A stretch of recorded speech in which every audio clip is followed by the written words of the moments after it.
Ministro da Justiça Sérgio Moro sugere 9 vetos da lei do abuso de autoridade. O governo trabalha para aprovar no Senado a medida provisória de liberdade econômica.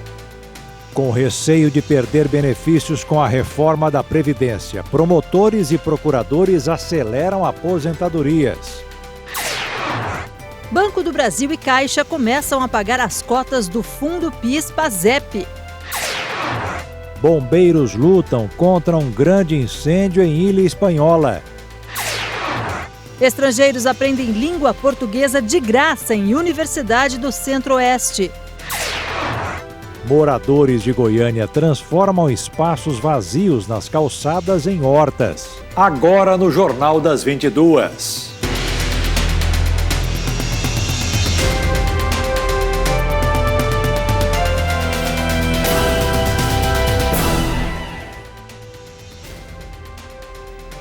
Olá, boa noite. Boa noite.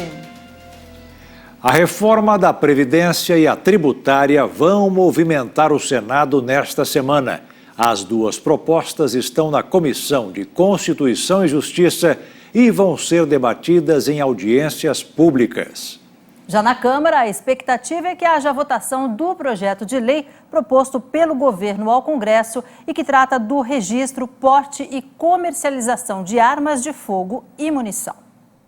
No Senado, a semana será dominada pelos debates em torno da reforma da Previdência. Serão 6 audiências na Comissão de Constituição e Justiça, uma pela manhã e outra à tarde, a partir de terça-feira até quinta.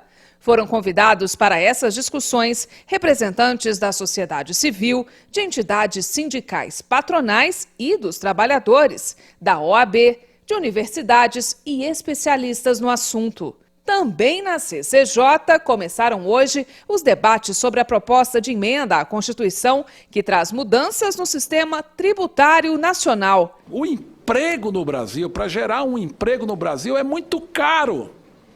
Se paga muito sobre a folha. Isso é uma coisa desproporcional. Nós estamos com 13 milhões, 12 milhões de brasileiros desempregados.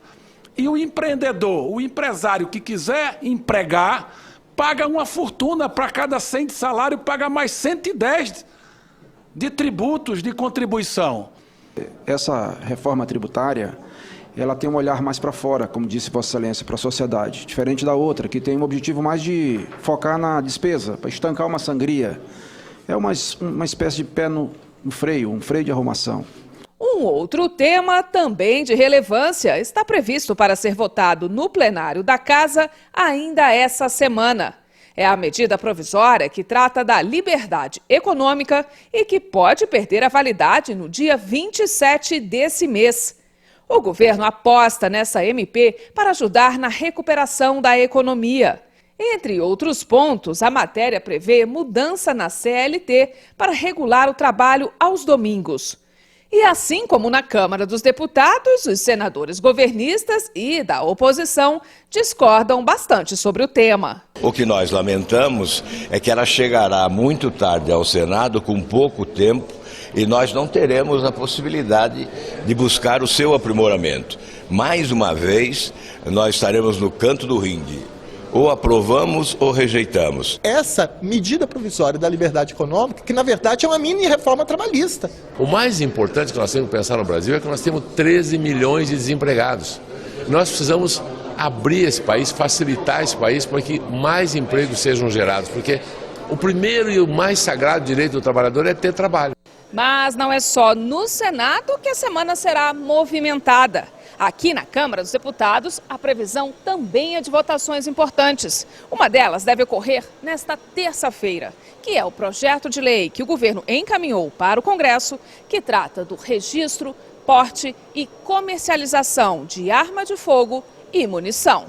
O relator da proposta, deputado federal Alexandre Leite, disse que seu parecer já está pronto para ser analisado em plenário essa semana, mas aguarda as considerações finais do Executivo sobre o texto. Na semana passada, o governo retirou o pedido de urgência da proposta, depois de acordo com o presidente da Câmara, Rodrigo Maia. De acordo com o deputado, a urgência constitucional dificultaria o andamento das pautas na casa. Sem o acordo, a pauta da Câmara ficaria trancada e o plenário só poderia votar medidas provisórias. O projeto foi enviado ao Congresso pelo presidente Jair Bolsonaro em junho e propõe modificações no Estatuto do Desarmamento. O texto deixa em aberto a possibilidade de ser ampliado, através de regulamentação, o número de categorias profissionais que podem ter porte de arma de fogo. Rodrigo Maia também já declarou que pretende colocar em votação, nos próximos dias, o projeto de lei do Senado que amplia para todo o perímetro da propriedade rural a posse de arma de fogo, a chamada posse rural estendida. O presidente Jair Bolsonaro se reuniu hoje com o ministro da Justiça e Segurança Pública, Sérgio Moro, para discutir a lei do abuso de autoridade. Moro sugeriu ao presidente a retirada de 9 artigos do projeto que considera dispensáveis. O ministro Sérgio Moro fez ainda um parecer técnico e disse que esses pontos podem inviabilizar a atividade da Justiça, do Ministério Público e da Polícia. A data limite para a sanção do presidente é o dia 5 de setembro. A reunião de hoje, que aconteceu no Palácio do Planalto no período da manhã, durou cerca de 40 minutos. Nem o presidente Jair Bolsonaro, nem o ministro Sérgio Moro falaram com a imprensa. Antes mesmo da votação ocorrer na Câmara, o Ministério da Justiça e Segurança Pública já havia emitido um parecer contrário à aprovação do projeto de lei, analisando 11 artigos do texto. Este parecer tem como base o texto original do projeto, de autoria do senador Randolfo Rodrigues, aprovado pela Casa Legislativa. No entanto, sofreu alterações do relator da PL, deputado Ricardo Barros, que assina a redação final do texto, submetido à sanção do presidente. Um dos pontos mais debatidos do projeto, o artigo 17, que trata do uso de algemas, também é analisado pelo Ministério da Justiça, que indica que o texto ignora as nuances dos diferentes casos em que o policial avalia a necessidade do equipamento. Bolsonaro disse que ainda não analisou todo o projeto. Na semana passada, ele afirmou que vai haver veto sim e sinalizou que um deles é justamente sobre a regra das algemas. Eu não quero no primeiro momento, policial militar. Se é que isso está lá, eu não sei se isso está lá. Tá? O cara vier algemar alguém de forma irregular e ter uma cadeia para isso não pode existir. O resto a gente vai ver, vai analisar,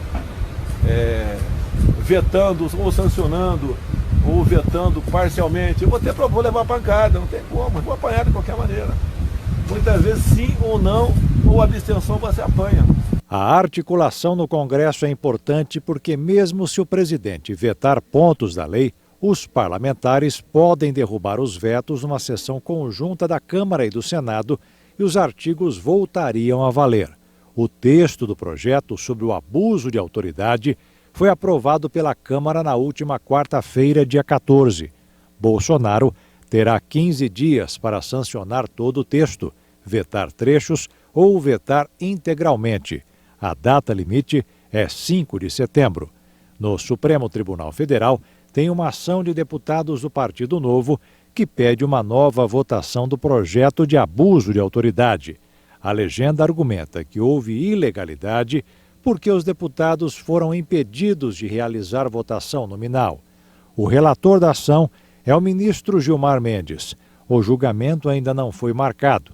Hoje, durante um evento em Curitiba, a Procuradora-Geral da República, Raquel Dodge, afirmou que o projeto de lei de abuso de autoridade pode se tornar uma violação sobre o que se deseja reprimir e que as instituições já possuem mecanismos eficientes de controle. Após ficar mais de 16 anos preso no Brasil, o ex-guerrilheiro chileno Maurício Hernández Norabuena será extraditado para o Chile nas próximas semanas.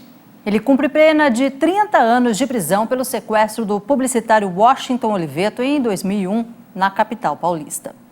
A decisão foi informada nesta segunda-feira pelo Ministério da Justiça e Segurança Pública e pela Polícia Federal. O governo chileno pedia a extradição de Norambuena desde 2003.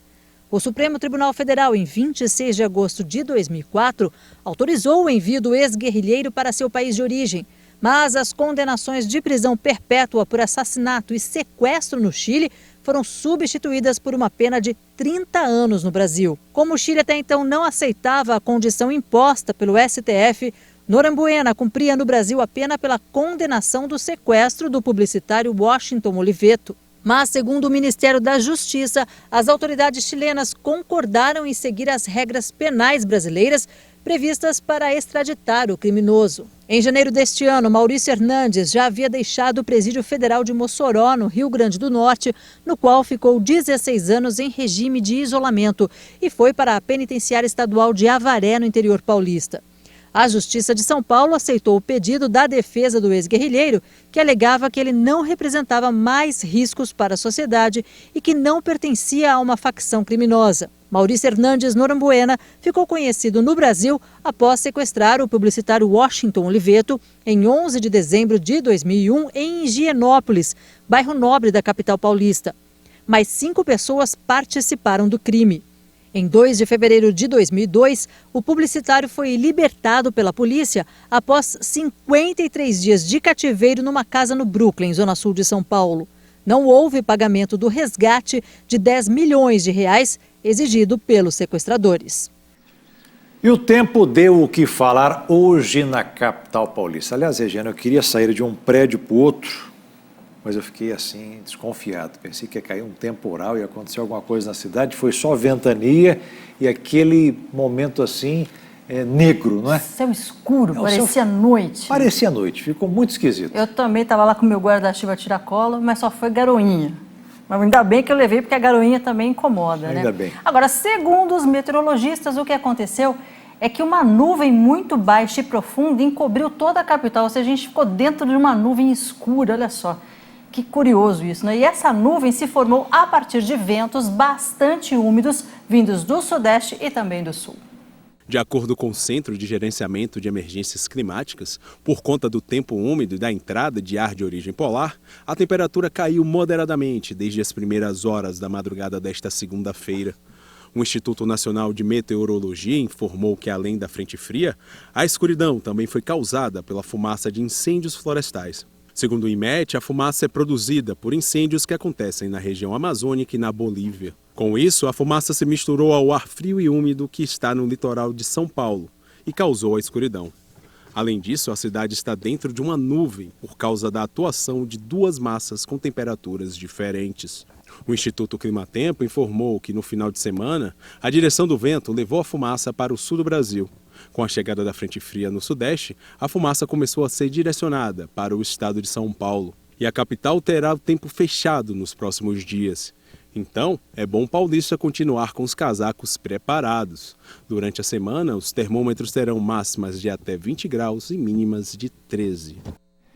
Em Dourados, um projeto de extensão da Universidade Federal começou a promover aulas de língua portuguesa para os imigrantes. Caneta e papel em mãos, que agora o momento é de aprender a língua portuguesa. As aulas ministradas para os imigrantes em Dourados faz parte do projeto Português para Estrangeiros da UFGD, Universidade Federal da Grande Dourados. Em sala de aula, além de ler e escrever, os imigrantes também têm a oportunidade de conhecer expressões populares, gírias e a cultura do povo douradense. E o melhor disso tudo é que as aulas, em todos os estágios do projeto, são gratuitas. A língua é fundamental nisso, na construção da sua realidade e também, além da sua socialização, a oportunidade de ter uma ascensão social, que, por exemplo, através, como o Brasil ainda tem o ensino público gratuito, esse estrangeiro que, através desse curso, ele recebe um certificado que dispensa da prova CELPE-BRAS, ele pode entrar no ensino formal. Além da formação intelectual, a própria socialização, né, com colegas. A intenção das aulas vai além de ensinar a língua portuguesa aos imigrantes. Promove a interação entre os venezuelanos, haitianos, senegalenses, peruanos, entre tantos outros, com o povo brasileiro. Aplicado, Luverson não perde nenhum detalhe da aula. O haitiano de 22 anos, natural de Porto Príncipe, está há 13 em Dourados. Hoje ele está empregado, mas quer crescer profissionalmente e por isso estuda tanto. Eu perdi meu emprego lá no Porto Alegre. Eu tenho um amigo meu aqui do lado que chama Mackenson Cipros. Ele me fala, tem uma empresa que chama Seala, que está precisando de gente para trabalhar. Eu venho para cá. Eu buscando um emprego melhor da cidade, mas não consigo. Eu esperando Deus, ele vai fazer uma coisa para mim.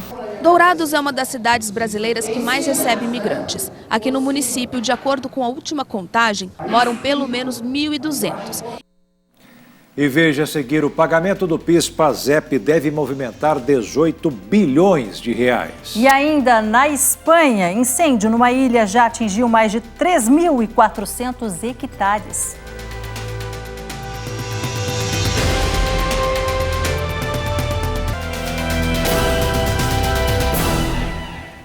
A reforma da Previdência que tramita no Congresso promoveu uma corrida por aposentadorias de promotores e procuradores de justiça. Em São Paulo, por exemplo, só neste ano, 69 já se aposentaram. O número é 5 vezes maior do que o registrado no mesmo período do ano passado.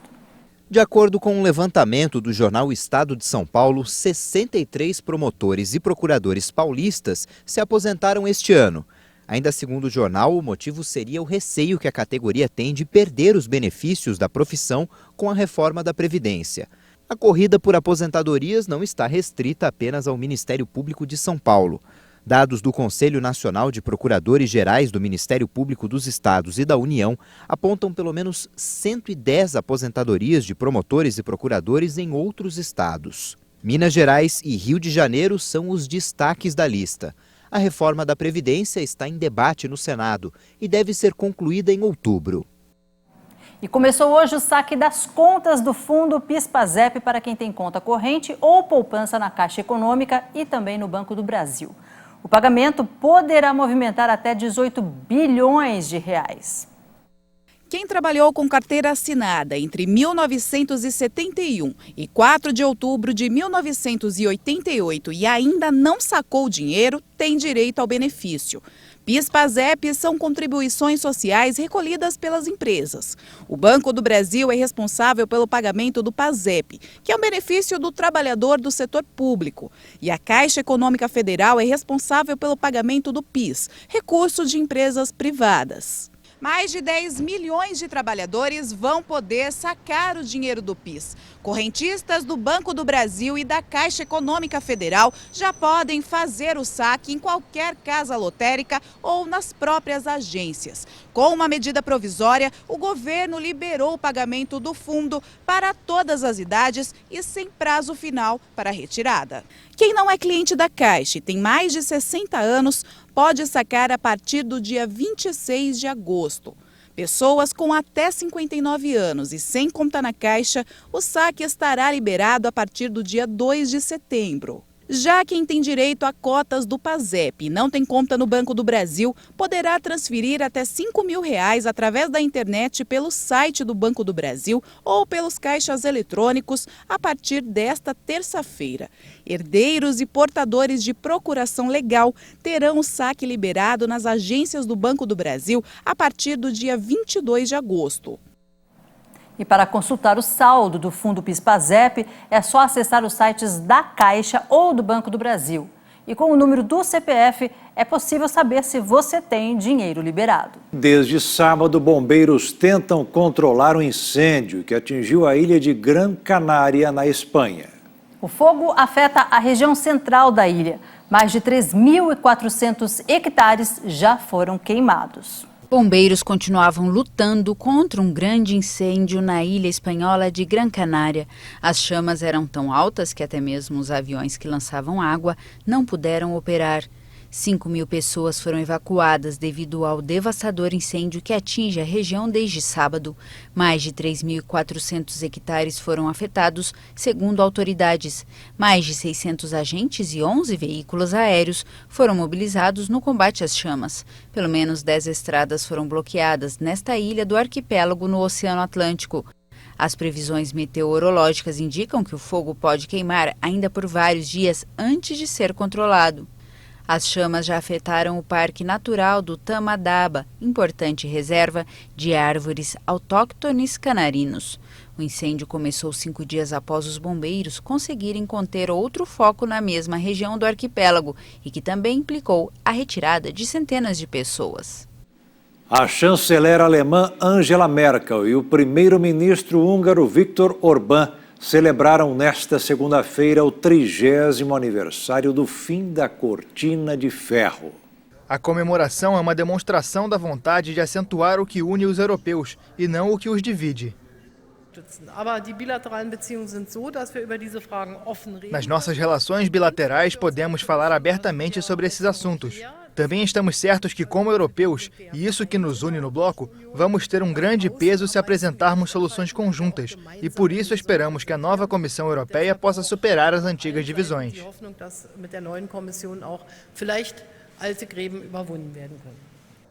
Convidada por Orbán, Merkel viajou até a cidade fronteiriça de Sopron, na Hungria, onde em 19 de agosto de 1989, mais de 600 alemães da parte oriental fugiram para o lado ocidental.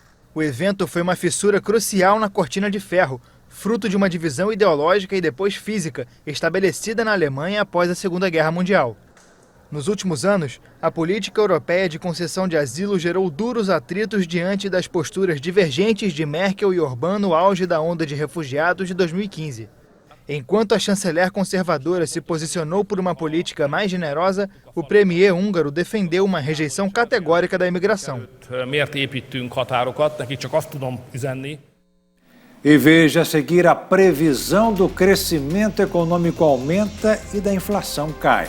E ainda 23 pessoas morreram após a explosão de um caminhão-tanque em Uganda.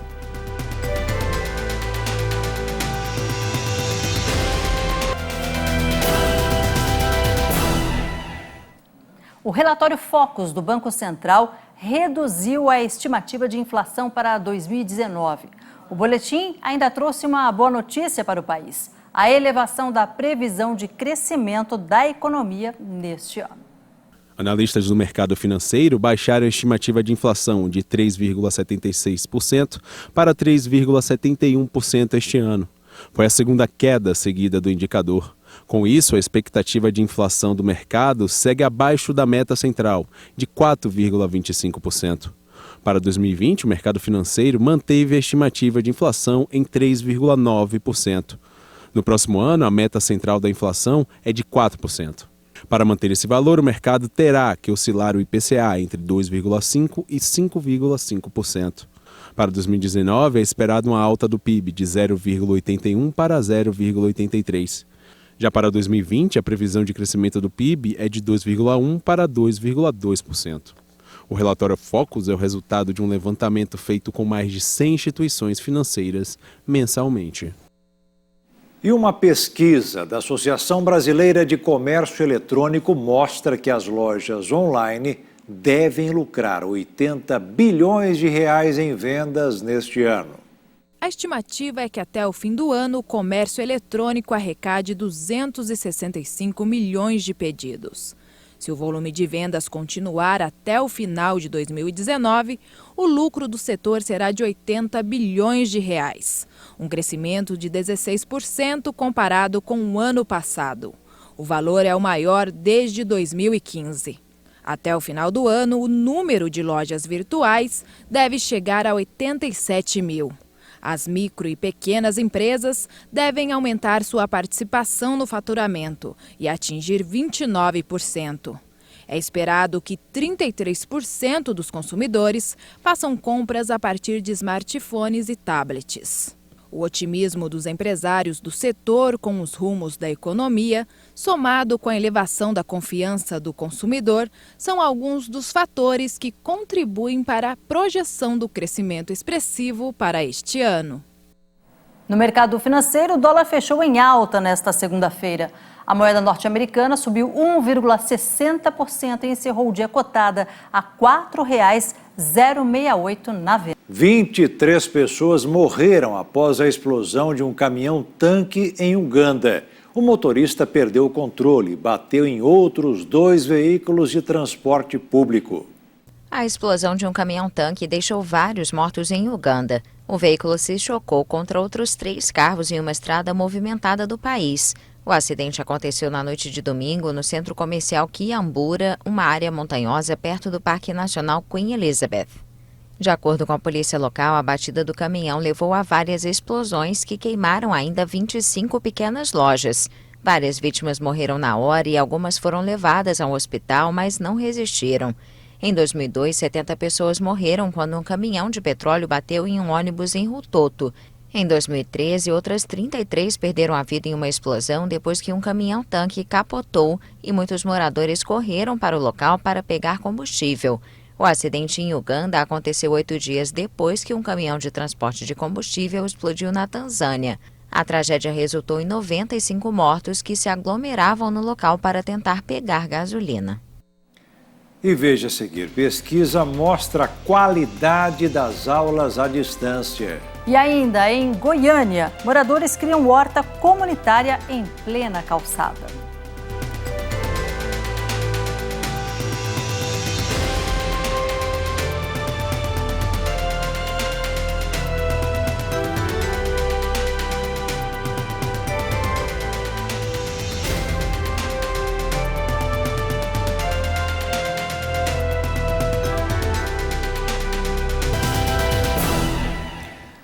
Uma pesquisa realizada pela organização Todos pela Educação mostra que o ensino à distância nas áreas de pedagogia e licenciatura já é 2 vezes maior que em outras áreas. Ainda de acordo com o estudo, os futuros professores formados em EAD possuem desempenho acadêmico pior que os da modalidade presencial. As facilidades do ensino à distância têm chamado a atenção de muita gente. De acordo com o estudo da organização Todos pela Educação, as matrículas aumentaram, principalmente o EAD nas áreas de pedagogia e licenciaturas. A pesquisa mostra que as inscrições em cursos que formam professores é 2 vezes maior do que em outras áreas e já ultrapassa o número de estudantes que se matriculam em cursos presenciais.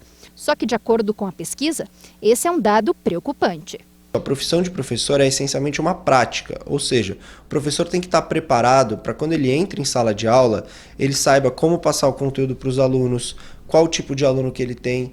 Então, o professor, desde o início da sua formação inicial, tem que ser formado dentro da sala de aula e não assistindo vídeos pela internet. Em 2010, 34% dos alunos que se matricularam nos cursos de pedagogia e licenciaturas fizeram a matrícula no ensino à distância. Já em 2017, esse número saltou para 61%. E o que isso significa é que 6 em cada 10 brasileiros que estavam se graduando para serem professores fizeram a educação à distância. A Thaís foi uma dessas pessoas. Ela sempre teve o sonho de ser professora e, para realizar esse objetivo, no ano passado, ela se matriculou em uma faculdade de ensino à distância no curso de pedagogia, atraída pela flexibilidade do tempo e pela mensalidade mais barata. Só que na metade do caminho, ela percebeu que o EAD não correspondeu com as expectativas e decidiu se inscrever em uma faculdade com ensino presencial. O tutor, ele vai estar lá te auxiliando, mas nem sempre não é no momento exato que você quer. Você ia lá, faz sua pergunta, ele vai te responder no momento dele, e já em sala de aula não, o professor vai estar ali, né, disponível a você, tirando as suas dúvidas, completamente diferente do EAD. A pesquisa mostra ainda que os futuros professores formados em EAD tiveram o desempenho inferior aos estudantes que frequentam a sala de aula. Entre os formados à distância, por exemplo, 75% estão abaixo da pontuação do ENAD, o Exame Nacional de Desempenho de Estudantes, que avalia o rendimento de quem conclui o curso de graduação. A chance de um aluno EAD estar entre os melhores no ENAD é muito menor do que a chance de um aluno que está cursando presencial. Este professor universitário defende que o contato entre estudante e professor é fundamental para o aprendizado. Ele questiona o sistema da distância utilizado por muitas instituições de ensino, que não são apenas para baratear custos, mas para lucrar e sem oferecer a qualidade necessária para a formação dos futuros professores. Eu tenho percebido que, pro lado de quem oferece, há um interesse mais comercial. Infelizmente, O discurso é de qualidade, mas o que a gente observa não é isso, não é a realidade dos fatos. E, por outro lado, também há que se reforçar a disciplina e comprometimento do discente.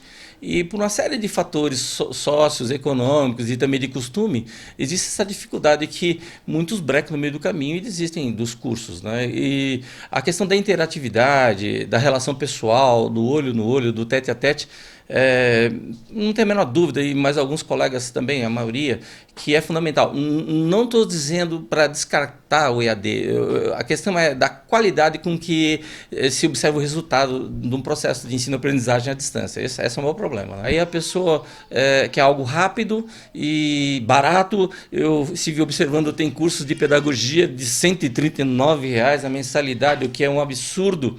E exatamente para potencializar o faturamento, por consequência o lucro, em detrimento da qualidade daquilo que se oferece. Essa é uma crítica que eu tenho feito e tenho observado na maioria das escolas que oferecem ensino à distância, né? Joga um preço bem baixo, bem acessível, mas a qualidade é menor do que ainda aquilo que se oferece em termos de vantagem financeira. Isso para mim é um absurdo.